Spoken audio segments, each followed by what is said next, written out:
My name is Ken, and my wife was diagnosed of severe anemia late last year.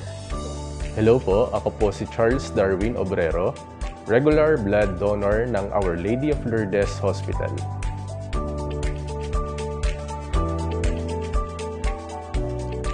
Alam ko kasi sa bawat pag-donate ng isang dugo ay mayroon akong isang taong natutulungan at nadudugtukan ang buhay. Kaya din ako nagdo-donate ng dugo dahil ito ay nakakagaan sa pakiramdam.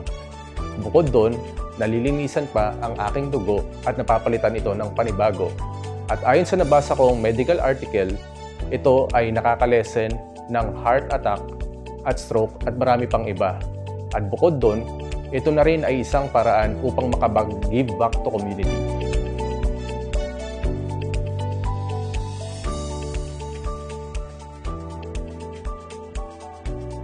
Nung nalaman namin yon, of course, ang daming feelings, ang daming katanungan.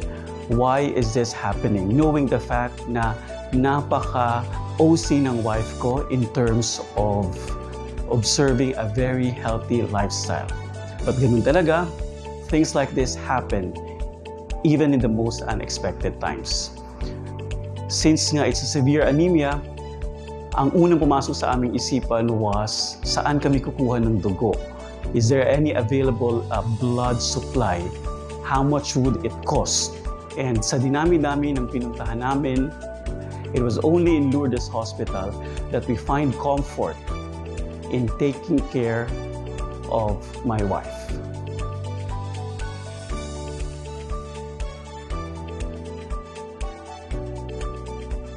Nung sinugod namin ang wife ko sa Lourdes Hospital, we were lucky enough to be given a blood supply.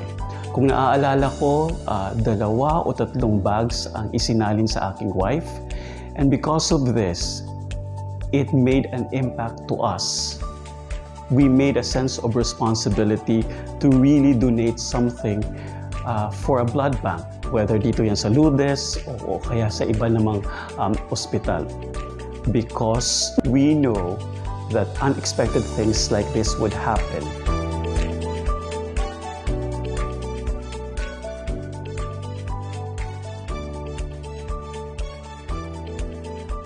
Yung kasabihan that the life you save may be your own is really true. Somebody donated a blood that saved my wife's life.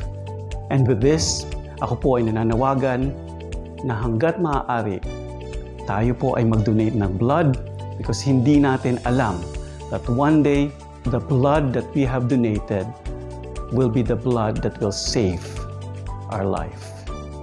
Maraming salamat po.